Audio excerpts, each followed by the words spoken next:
Hello, this is Adra Odomensa. This video is about the hard truth of intoxication for the youth, the new generation, and the generations that comes afterward. There are so many youth in high school preparing to go to college, and there are some that are already in college exploring the freedom of not having to live in their parents' house no more, having rules, expectation being set for them.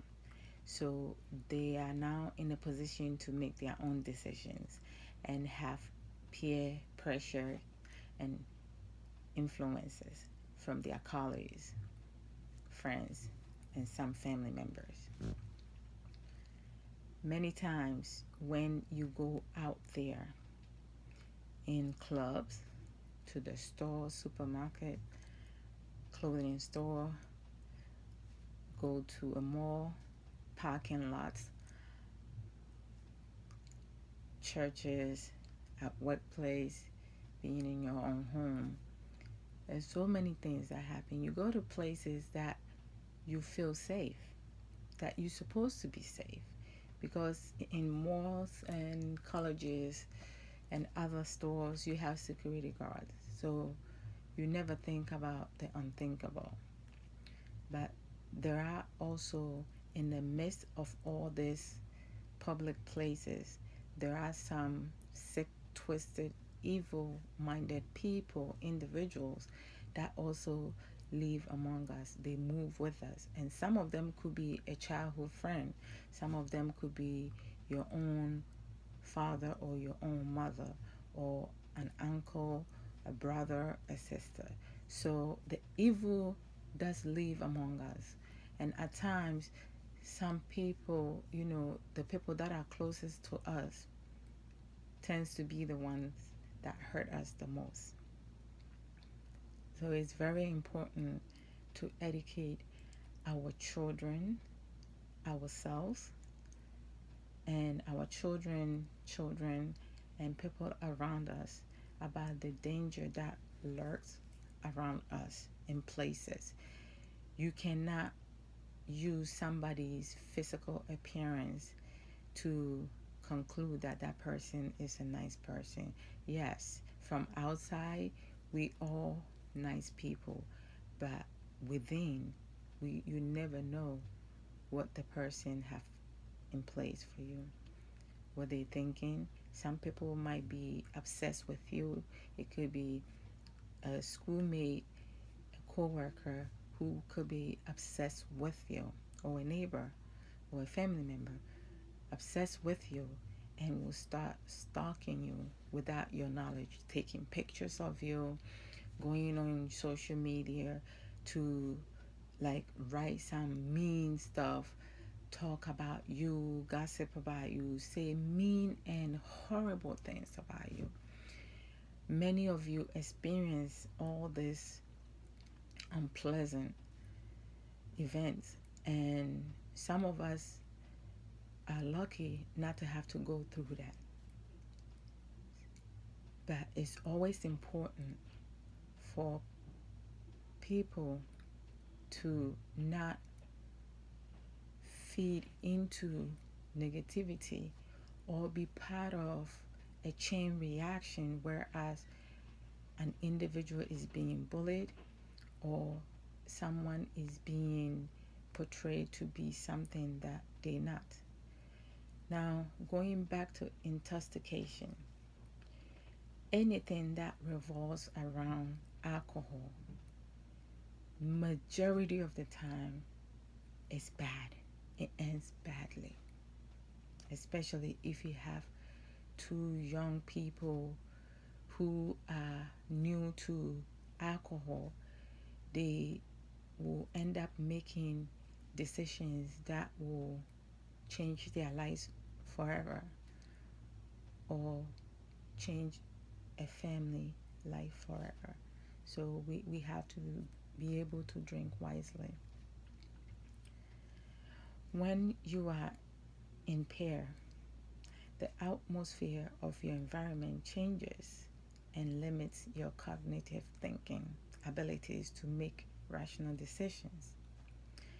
I'm sure many people or many of you have heard of the fight and flight phrases, but what most people do not realize is that many times your body freezes during traumatic events when it comes to unwanted sexual advances, unwanted sexual interactions, unwanted feelings of violation, and etc. Sexual assaults is higher in colleges, in public, in parking lots, in some parking lots, not all, some parking lots, clubs, during home invasion. The perpetrators could be a twisted family member, a sick neighbor, a family friend, a perfect stranger, where people supposed to be feeling safe. Now, sexual assault is a serious crime where, it's a serious crime where many females are made out to be less important, especially when alcohol is involved. And majority of the time, some people get violated when they are alone with the perpetrator, drinking, still drinking. There are many twisted, evil, and sick individuals who prey on innocent victims. Out there, who is out there with their friends, a family member, boyfriend, or someone they have just met that are so nice. Yeah, that word comes out a lot. But he was so nice. That's from the people that survived during an assault. Like evil people don't have mean face like is portrayed in the cartoons and movies. No. Especially people that are twisted and evil, they turns out to be more charming, sweet talkers. So we need to be vigilant and educate ourselves. Don't let the picture of evil people in cartoons having ugly face give you a different insight of what a murderer, a rapist, an evil person looks like. No. You can go to prisons and look at the people who has been convicted of murder, convicted of sexual assault, convicted of heinous crimes. They don't look evil. They look normal, as we all look normal. So just make a mental note of that. You can have someone who is so nice and have perfect teeth, perfect nose, perfect eyebrows, perfect lips, perfect chin, perfect everything, and could be so evil and enjoy to inflict pain on other people. That is what makes him happy and gets him aroused. Yeah, that is scary to even talking about it, saying it. It's scary. When someone inflict pain on another human being, they are happy inside and out. They love it. They like it. The more you scream, the more you cry, the more you beg, it it gives them more vim. How sick is that? That is vivid. Like so scary. But some people feels that they can take care of themselves. They're an adult and nobody can convince them of nothing. And if the person does come at them, they can protect themselves. You just kick a man. If it's a man, you kick them between their legs, and that will solve it. Sometimes it might slow them down, but they might catch up with you. That person could be like 100 meters runner, a runner. They could run fast. So you can outrun someone who has gray stripes. If it's a woman, like, you have to be very careful of people that we interact with, we come across with. Some people are mentally ill, and it could be from it could be a family thing, or it could be because of the kind of life they led. But we don't know that. At times, you might meet someone and go into a home that everybody in that family knows that that person is sick, but they will not say anything because they want that burden taken off them. So you don't know who you are with, who you roaming around with, or who you will encounter out there, like being in a wrong place at the wrong time, like, God forbid. So it is really scary in so many ways. Many times, you have so many incidents that happen in college campus, clubs, in your own home, at some parking lots, in a seclusive place that you never dreamed of that it will happen to you. There are many people that have gotten away with murder, individuals that do things because they know, because of the family that they are related to, they will be vindicated because they are in a rich family. They have a rich family, a rich father, a rich mother, so they are untouchable.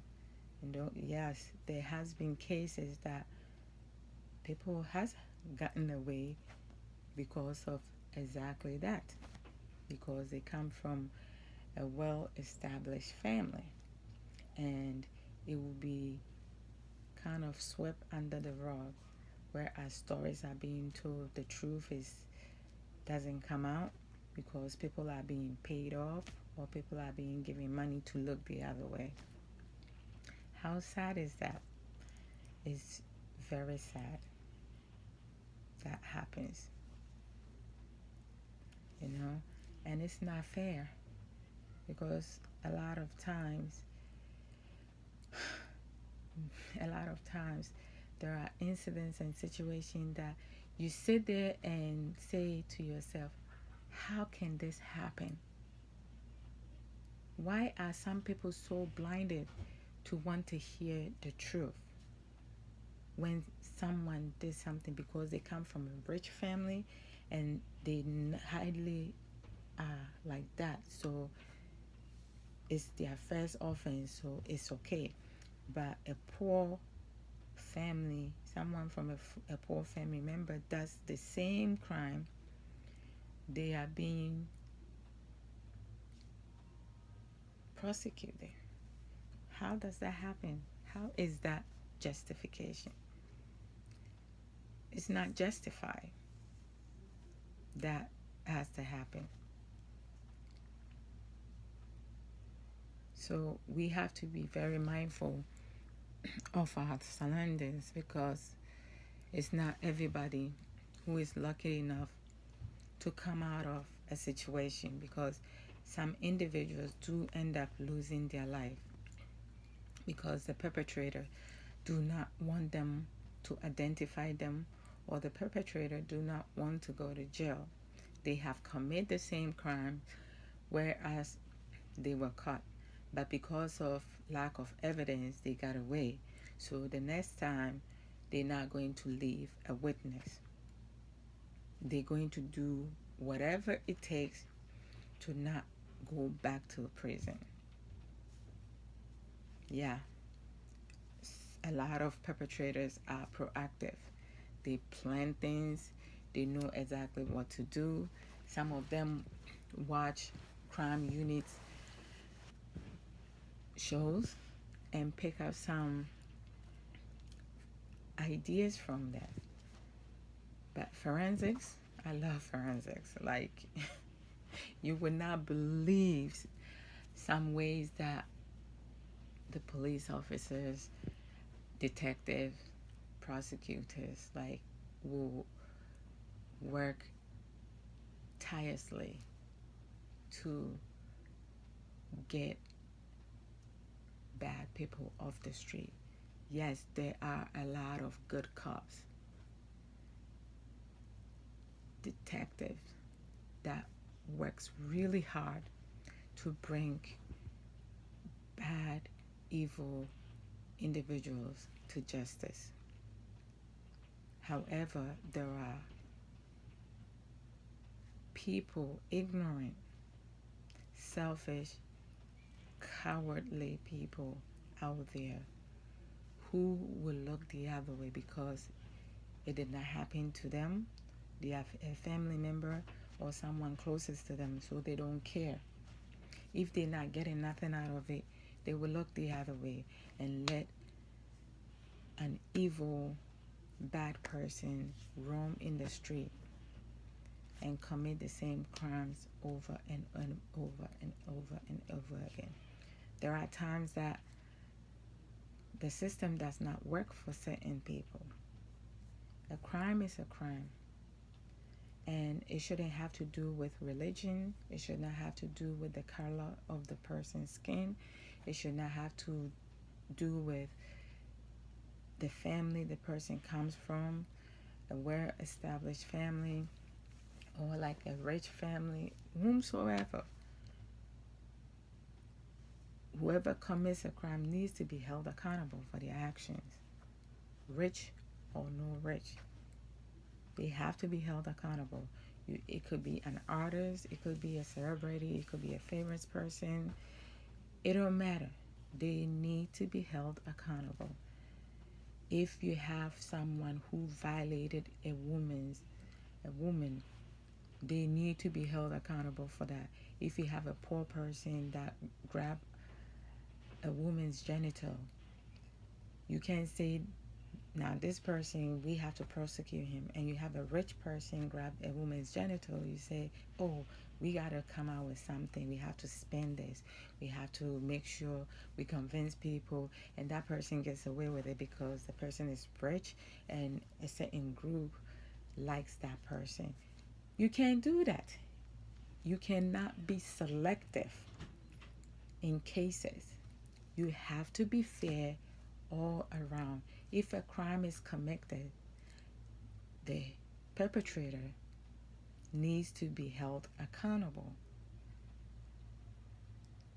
So you can't pick and choose who you prosecute and who you do not prosecute. It's not fair. So, like, you have people that goes out to clubs with friends, colleagues, a boyfriend, and sometimes because of the alcohol they consume, They get into arguments, they separated, they go out of their own way without this one thinking about the other one because the emotions are so high, not knowing one of their own is in danger. When you drink, it affects you, it affects your thinking. So some decisions that you will make may be the wrong decision. Choices you make may be the wrong choices. Getting into a stranger's car, or just hanging with a stranger, or drinking excessively because you're not paying for the drink, you being bought free drinks, or you're not the one picking the tab. So you just keep drinking, keep consuming. You have some people that will get behind the wheel, DUI, and cause accident, major accidents, take people's life, a family's life. And that person, the person that is drunk and cause the accident, comes out with a scratch. You change a family's life. You change lives and you get to live. Whereas innocent people lose their life. You have sexual assault survivors who gets attacked on social media, through social media, with friends, with some family member, with neighbors. Whereas, because when you are sexually assaulted, it's your word against the perpetrator. And it normally happens in a seclusive isolation place.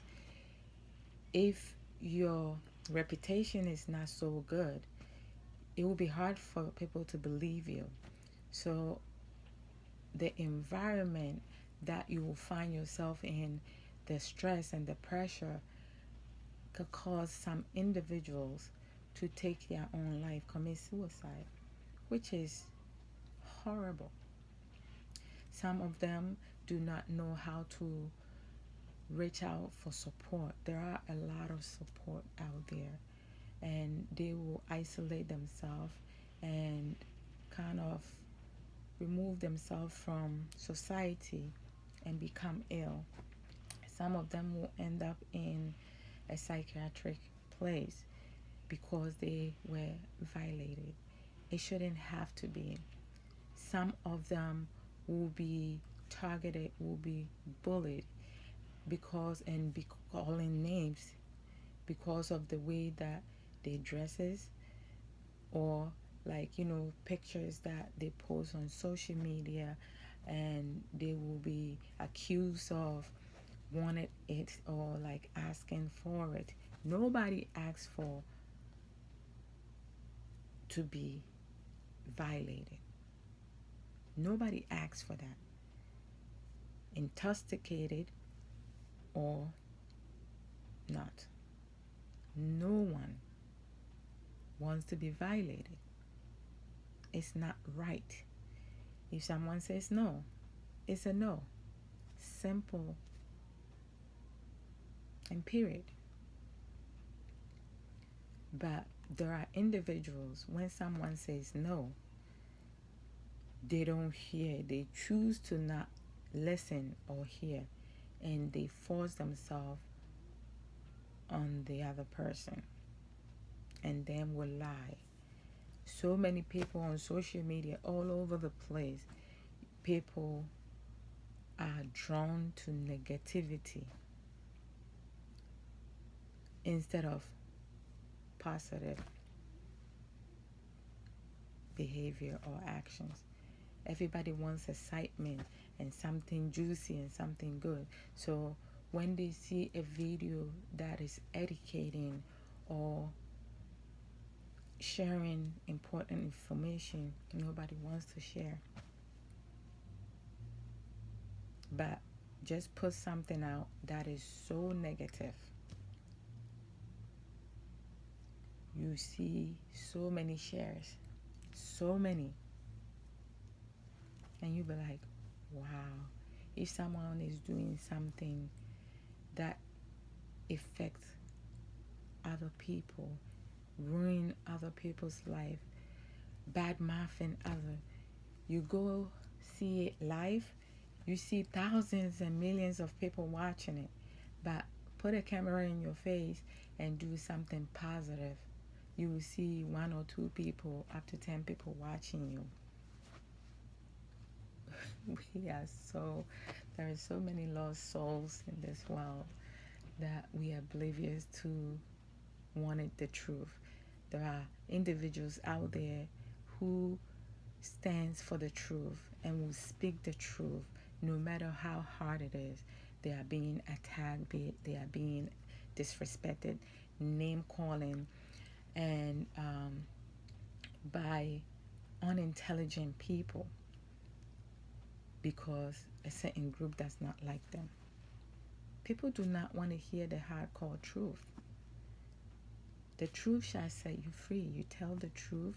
You do not have to make up story as you go, because the more stories you make, you're going to lose track of it, and then your lies started catching up with you. We reap what we sow. So many times the victims, even when they haven't support from a family member or like friends or neighbors, they still feel alone. They feel alone because of other things that's happening around them. Them being questioned, are you sure it wasn't consensual? No. If someone says they were assaulted or violated, they were assaulted and violated. As women, we know when we give consensual or we have consensual sex. And many people have gotten away with rape and assault because of coming from a good family, because they have money, so they get away with it and nobody wants to touch them, and they continue to break the law, and they talk like the world belongs to them. The world does not belong to any human. God made this world and it belongs to him. No other or any other God can stand up to what the Almighty God powers. No human owns this world. Nobody owns this world. But you have like people that do things and say things like, really? Are you kidding me? Speak the truth. The truth will set you free. Speak the truth. Don't lie. Some people will put a camera in their face. They don't know the beginning, the middle, or the end of a story, and they come and say whatever it is that they feel. Everybody have a right to their opinion, but please do not come and say lies and talk about things that you have no knowledge of, or assuming of something. Don't guess. Get the facts and bring it to light. Stop the blaming and the excuses. A crime is a crime. You commit, you be held accountable. It don't matter which family you come from or where you come from or who you are. You commit a crime, you need to be punished. As simple as that. And everybody has a right to say no. And no is a no. Whether, as I said this earlier, intoxicated or not. It's also on us to do the right thing by holding perpetrators, as I said before, as to whether they rich, famous, coming from a good family or not, from a middle class family, or whoever. They need to be held accountable. They need to pay for their crimes. So we need to educate ourselves, please. If you come across this video, share to also educate the youth, some women and people out there who are oblivious to the dangers out there in places that we interact on a normal basis. Stay blessed, be blessed. One love. Please go in groups, come back in groups. Don't isolate yourself or remove yourself from a group that you go out to hang with, to go have fun. Life is precious. We need to enjoy life as it is, but be wise out there and do not make decisions that will cost you your life. It's very difficult when you're in a situation that you cannot protect yourself. It's very hard. You see your life end in front of you. So make good decisions and don't go anywhere with strangers, people you do not know. Don't entertain them. Make sure that you use your intelligence. Don't let the physical appearance fool you. There are some parents and families who violated their children within their own home. That's disgusting and twisted and sick. And if you are living in a home that you're being violated, it's not right. You need to speak up. There are resources out there, places out there that you can go and talk to someone. And there are good cops, good detectives, good prosecutors that are dedicated in making sure that justice are served. Don't be a victim. Be victorious in every situation. And don't keep things in. If you're being verbally, sexually, emotionally abused at home, as a teenager, as a youth, as a wife, as a husband, as a child, please seek help. If you live in a home that the parents are alcoholics and they are drunk all the time and they being abusive, seek help. Speak about it. Express yourself and don't hesitate. Don't shy away. Don't feel that it's your fault. It's never your fault. When you get violated, violation is violation. You do not need to cover for anyone. You do not need to protect anyone. When people commit crimes because they are intoxicated, they need to be reported and you need to get help. Thank you. Please share my video when you come across it to help other people out there. Much love. Bye.